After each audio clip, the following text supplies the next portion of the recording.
Welcome to the Unbreakable Mind and Body podcast. I am your host, Tiana Gonzalez, a multi-passionate creative, storyteller, and entrepreneur with a fierce love for movement. This is our space for powerful stories and actionable strategies to help you build mental resilience and elevate your self-care practice. Together, we will unlock the tools that you need to create an unbreakable mind and body. Welcome back to the show. I'm your host, Tiana. This episode is all about the importance of seeing things through to completion and holding the vision, even when the path directly in front of you is bleak or grim or foggy or it feels impossible. When you're in the messy middle of a situation or a goal or a task, it's easy to get lost. It's easy to doubt yourself. And this episode is going to give you 5 takeaways or strategies or just ways of looking at things, reframing your situation. And you can implement this immediately so that you can stick with the things that you set out to do. Is this timely? Of course it is. Why? Because when this episode drops, it's going to be the middle towards the end of January 2026. A lot of us are already going to have lost some steam with the goals that we set out for. And this is going to be a little kick in the pants. Now, if you're at the very beginning of something, you're excited, you're motivated, you're pumped, you've probably got your strategy laid out. If it's a health and fitness goal, you have your routine, you have your plan, you have your non-negotiables, you have your anchor actions, the things you're going to do every single day. Or if it's working out and it's 5 times a week, you know what your training split is. Whatever that goal is. I think for the purpose of this conversation, keeping it in the fitness realm is probably the best idea because that's what I do outside when I'm working with clients in person. So you're motivated, but it's gonna go away. It's fleeting. I sometimes will tell clients, motivation is kind of like a fart in the wind. You know, it comes and it goes. And so what are you going to do when you are not feeling motivated? You can't possibly be motivated all of the time, every single day, 24 hours a day. Absolutely not. So we're going to talk about what happens when your vision, gets blurred and how you need to tap into much more than just willpower. You have to become someone new in the process to get the thing you want. Now, you start out strong. You're excited. You're doing it. And then all of a sudden, resistance shows up. And that could show up in a multitude of ways. It could be an internal type of resistance where this is a habit that I used to have when I was actively competing in bodybuilding shows many years ago. And that is something I did on and off for close to 15 years. There would be days where my diet would be pristine, nailing my food for the first meal, the second meal, the third meal. I used to eat 6 times a day. And usually when I would get to dinner time, I'd allow myself to relax a little bit.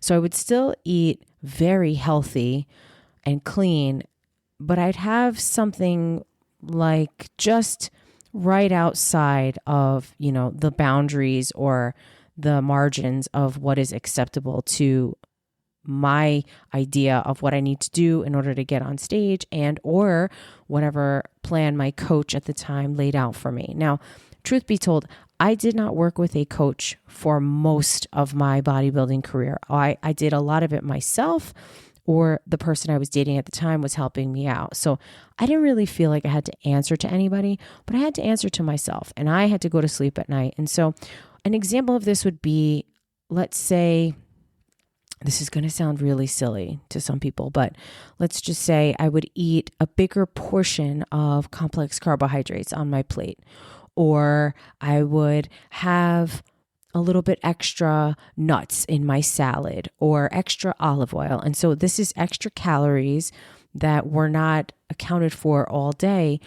Or I would have a healthy dessert, something with extra fruit in it or, carbs of some sort. So one of the things I used to make, I would take low-fat cottage cheese and I would take sugar-free applesauce and I would mix it together with a spoon. And then sometimes I would sprinkle cinnamon and either a packet of Splenda or a packet of Equal on top. And no, that's not part of my plan because I did not do a lot of dairy. So having dairy, and even though the applesauce is unsweetened, there's still natural sugar in it. So now I just threw off my plan. But I did that almost as a reward. So it was a self-sabotage. And I did this often. So that would be one example of where somehow, some way internally, I had some sort of resistance. It was almost as if, oh, you did so good all day. Here's a little sweet treat. And that could mess up the progress, especially if it's happening repeatedly for an extended amount of time. And so that's where I would get tested. And my discipline many times was not solid enough to overcome that. And then I would beat myself up and chug water, and I would be really bloated before bed. I would probably wake up 5 times to go pee in the middle of the night. I would punish myself in some sort of way. And then guess what I would do? The next morning, maybe I'd do a little bit of extra cardio, or maybe I'd eat less than I was supposed to because I was trying to make up for something from the day before. And so I wound up putting myself in this vicious cycle. But that's only one example of so many different things. But self-sabotage could definitely be something that shows up, and you may not even recognize it right away. Now, we talk about how completion matters. And we've discussed this on previous episodes as well, where I'll say done is better than perfect. That's episode 3. Done is better than perfect. Seeing something through to completion, sticking to your commitments, being a person who does what they say and says what they do and sees it through. Word is bond. That is a very old school saying. And I might have shared this once or twice, but when my father got out of jail in 2003, he lived with me. Now, at the time, I was 24 going on 25 years old. I was ending a very toxic and abusive relationship. And, to my dad's credit, him moving in with me helped that abusive situation really just come to a complete halt, because the guy that I was dating was not going to be messing with me. And he actually did show up to my apartment, and my dad answered the door, and they went out to lunch, and my dad basically told him in not so many words, fuck off. Because of that, I'm definitely grateful that my dad moved in. But it was really, really difficult when he first moved in with me, because he went away in 1990. So he was in prison for 13 years, and a lot of changes in the world occurred during that time. When he went to jail, people were still using phones that plugged into walls and into landlines. People were still writing letters using paper and sending cards. We were listening to cassette tapes. CDs were relatively new.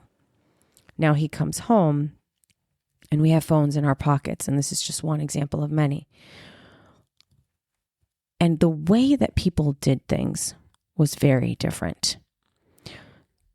So there were many instances where he would come home and be really disappointed. Like, I can't believe it. This person said they were going to meet me for coffee, and they never showed up. Or, oh yeah, this person said they were going to stop by here, or I was going to meet this person there. And it was this constant whirlwind of disappointments. And I remember I had to sit him down and I said, Dad, this isn't prison, and this isn't like the old days. You're from a time that word is bond. You kept your word. You kept your commitments. If you said something, you were held to it. And the people in your surroundings would hold you accountable. Life isn't like that anymore. People don't live by that anymore, unfortunately, unless you're old school. You can't expect yourself from everybody else. And it was such a tough lesson because I could see the visible disappointment in his eyes. I could see the sadness settling in. I could sense his confusion. He was just so thrown off because that's not the world that he left. But guess what? The people who do keep their word, you're remembered. The people who stick to their commitments, people notice. The ones who are reliable, the ones who show up, the ones who not just talk the talk, but walk the walk, you make an impact. So if you're somebody who's a little flaky, or if you're somebody who says, oh, I don't know, we'll see, check yourself. Now, I will caveat this by saying that in my world, there are a handful of people that think I'm flaky. They're not actually in my world, really. They're kind of like in one of the external orbits of my galaxy. That's a nice way to put it. And I just didn't feel the need to explain. I did say I was going to go somewhere and I didn't show up. I wasn't given the full address of the location I was expected to be at. So I thought that was kind of weird.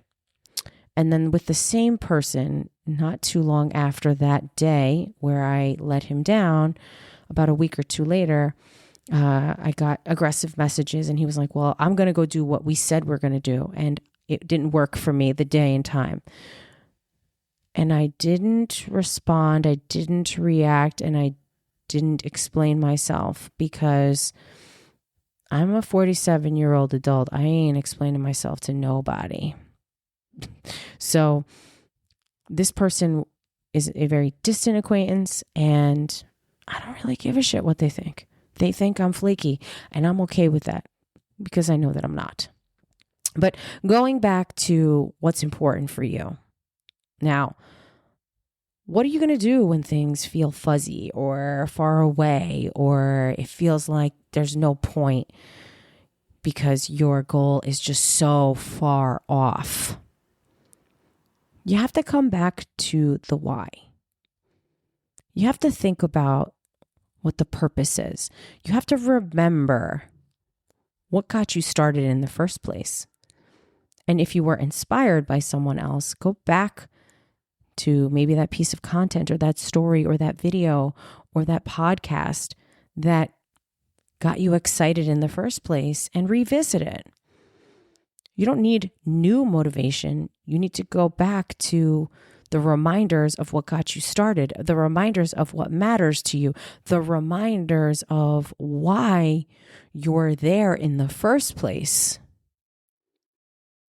And you got to anchor into that. So one of the things that I learned from my mentor, Jamie, and she's fucking amazing, is to journal to the future version of you.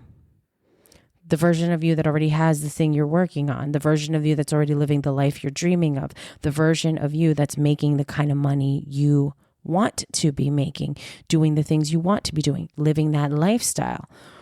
What would you say to that person? Because they're already there. If you can imagine it, it can become the thing. You're already putting it into existence. And yes, that's a little woo-woo, but it wouldn't be me if it wasn't. So what can you commit to today to redirect yourself and get on the path to the destination? Maybe it's one thing. Now, if you're not really sure how to journal to a future version of you, you first have to think about what that future looks like. And it has to feel good. So Some people are a little bit embarrassed by this, or they don't want to write in a journal because they're afraid of someone finding it. I get that. I understand. Maybe you can send yourself voice notes. Maybe you can write it down in a journal and then, rip the pages out and throw it away. I don't know. But there is something about the exercise of writing with a pen or pencil in your hand, getting it out of your body and onto paper, that is like nothing else. Sometimes I talk into my phone or I will type on my computer, but there's nothing like pen and paper for me. It brings out a different version of me. And so you want to think about all of those variables. And this is important. It's not a tangent. This is really valid for this topic because you need to have something to visualize and to work towards.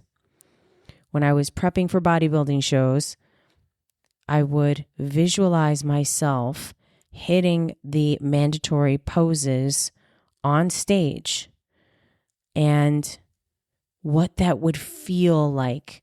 And I would try to envision what the heat from the lights on my body would feel like, how, I could look from my imagined peripheral vision and see my arms out to the side, my hands down by the sides of my body, see the tan, the posing oil, maybe looking down at my feet in my posing shoes, hearing the judge call the mandatory poses out over the microphone, which is something they do, and feeling that feeling of being pulled into the middle of the lineup on stage in front of hundreds of people and having them clap for you and then having them announce the name as the winner. And I would do this every single day while I was doing my cardio because cardio used to be super boring for me. But I did that day after day after day after day. And I trust that that exercise helped keep me grounded, helped me stay focused, and helped me embody that champion mindset, that winning mentality.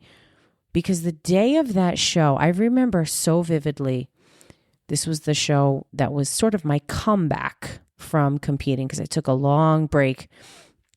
I was convinced I was never going to get on stage again. And 6 years later, I recommitted and I showed up so calm and so grounded and so at peace. And I always refer to it as like a very clean experience because I had nothing planned post-show other than to resume life again. So I didn't know anyone. I had no, politics, no bodybuilding politics to assist me in placing higher. I had no social media at the time. I didn't have any ins with any of the judges on the judging panel. I didn't go train at the special gym where all of the important people train at.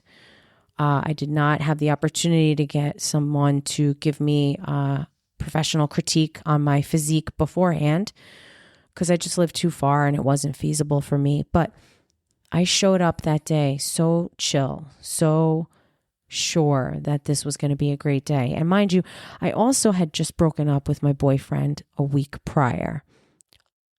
He still came to the show. I begged him. I told him he had to because even though we weren't together, I wanted him to see the outcome because the show actually was the wedge that drove us apart. We were really growing apart anyway. So he got to see like everything come together. And so anyway, he was there. And even though he was there, I was still really calm, cool, collected, just so fucking chill. And I won the overall at that show. So cool. So fun. So spectacular. Probably my favorite show experience of all. And a lot of it is attributed to all of the visualization practices that I did because I had it very clearly envisioned in my mind. So journaling is definitely going to help you. Think about where you live. What does your house look like? What are you doing? What does your average day look like? Once you have the thing that you're working towards, how's it going to change your life? So you start visualizing yourself from that point of already having it. And then you can start embodying it. And that's what will draw it closer to you. Now, I want to make sure we understand that when I say to see something through, I am not telling you that you need to hustle and grind and work 24 hours a day. I am not about that life. I am not about hustle culture. I actually think it's really damaging and dangerous. And there's no need to speed to the finish line. The journey is really where you become a new person. It's through the lived experiences day in, day out on your way to the destination. So sometimes you're going to need rest. That's okay. Sometimes you're going to need to pause and get clarity. That's also okay. Hustle, hustle, hustle, hustle is not a recommendation for me. And sometimes you need to do less and sort of visualize pulling the marble back in the slingshot before you let it go and it takes off. So you're not giving up, but you can slow down a little bit if you need to. You also can reassess. Now, I need you to focus on something that you really, really want. Do the visualization practices. Think about what your life could look like. Try to embody that feeling. Think about how you will feel. And also know that that comes from not quitting on yourself. It comes from sticking with it when things get hard. It comes from being gentle to yourself when you make a mistake, having grace when you mess up, because you will, and that's okay too. You don't need to see every step of the way before you get started. When you are traveling somewhere and you don't know how to get there, if you're using GPS, you type in the address and you trust the GPS to get you to the destination. And that's the same thing here. So if you want to get stronger, trust the process. You want to lose a little bit of body fat, trust the process. But you have to stick with it. You can't keep making all these turns left and right and this way and that way, because you're just going to take yourself off course. So I want to revisit these 5 powerful takeaways for you that will come out of this episode. Maybe if you want to hit pause real quick, grab a pen and paper. It's all good. And now that you're back, let's get into it. So, number 1, remember that completion builds self-trust. Even if you feel like things are imperfect, ask yourself, what small task can I complete today? Number 2, you do not need more motivation. You need to reconnect to your why, reconnect to your purpose, and maybe grab a Post-it and write this down. Why does this goal still matter to me? Stick it somewhere where you're going to see it every day. Now, number 3, the middle is the hardest part. And that's because that's where your new identity is going to be shaped. It's supposed to be uncomfortable. It's supposed to have you questioning all your life choices. It's not a red flag. It's not the time to stop. When there's resistance around something, it's a good thing. So don't quit in the middle. Number 4, there's a difference between finishing and forcing. And see if your plan can include things like grace or rest or any pivoting, but you're not going to completely disappear. And if you need to refine the plan, but do not refine the goal. You got to keep your promises to yourself. Now, the last thing, choose one thing and recommit.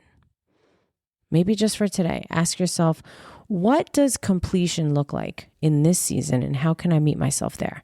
That's a deep question. This was taken from a conversation that I had with my mentor, and it's so powerful. I reworded it a little bit because, I don't necessarily want to regurgitate the things I'm learning for myself, but these are important points, important takeaways, and things that are truly going to help you. And I know they will. Why? Because they helped me. So revisit that why, revisit that purpose, look at the Post-it, be nice to yourself, rest when you need to, do the visualization, do it often, make it feel good, get juicy with it. And remember that when you're challenged, when it's hard, when you want to give up, that's when you really need to double down and stick with it. I hope this episode helps you. I hope if you are working on an important goal for 2026, this will help re-inspire you to stick with it and maybe save this episode and come back to it so you can re-listen when you feel stuck or you want to quit. Thank you for being here. I appreciate your time and attention as always. And if you feel inspired to get in touch with me on social media or send me a text, check the show notes to figure out how to do that. And I will catch you on the next one.